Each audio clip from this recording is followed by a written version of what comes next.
All right, now let's see what exactly happens under the hood the moment we run a Java program in IntelliJ. There are basically two steps involved here: compilation and execution. In the compilation step, IntelliJ uses the Java compiler to compile our code into a different format called Java bytecode. This Java compiler comes with the Java development kit that we downloaded at the beginning of the course. Let me show you. So here we can right click on this main.java, and in this context menu, we have an item called Open in Terminal. It's down below. Unfortunately, it's not visible in my recording window. It's called Open in Terminal on Mac and probably Open in Command Prompt on Windows.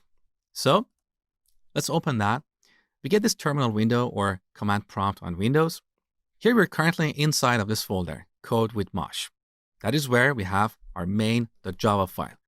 Now we can invoke the Java compiler like this, javac, and pass the name of our Java file as an argument. So main.java.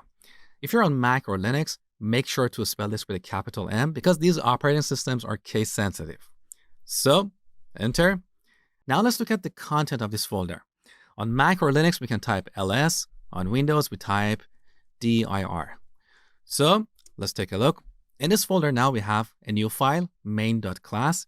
This is the bytecode representation of this Java file. Now, when we use IntelliJ to run our Java program, this class file gets stored somewhere else. Let me show you. So back to the project panel. Here in our project, we have this source folder where we have our source code, and we have this out folder where we have the result of the compilation. So inside this folder, we have production. Inside this, we have Hello World, the same name as our project. Inside Hello World, we have com, which is the name of our top level package. Inside this package, we have a sub package that is Code with Mosh. And here we have our main.class file. So this was the compilation step. Now, this Java bytecode that we have in this file is platform independent. And that means it can run on Windows, Mac, Linux, or any operating systems that has a Java runtime environment. If we go to java.com/download, we can download Java, or more accurately, Java runtime environment for various operating systems. This Java runtime environment has a software component called Java Virtual Machine, or JVM.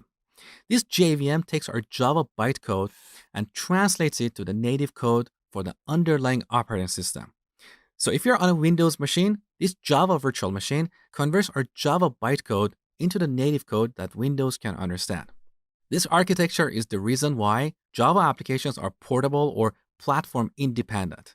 We can write a Java program on a Windows machine and execute it on Linux, Mac, or any other operating systems that have a Java runtime environment. C# and Python also have the same architecture. That's why they're platform independent as well. Now let me show you how to invoke this Java Virtual Machine to run a Java program. So back to this terminal window, let me expand this. Currently we are inside of this folder, Code with Mosh, and in this folder we have this class file. Now let's go one level up. So cd ... and one more time. So now we are inside the source folder. We can invoke Java Virtual Machine like this. We type Java, and then we type the full path to our main class file. What do I mean by that? Well, earlier we defined this package, com.codewithmosh, and this class, the main class, is part of this package. So the full path to this class is com.codewithmosh.main. Make sure to use a capital M here because this is case sensitive. Now when we press enter, Java will look at this folder, com. Inside this folder, it will look at this other folder, Code with Mosh, and then it will find main.class in that folder. It will load the bytecode and convert it to the native code for the operating system we are using. So take a look. So it executed our program, Hello World. Beautiful. When we run a program using IntelliJ, all these steps are hidden from us. We don't see the compilation or execution steps.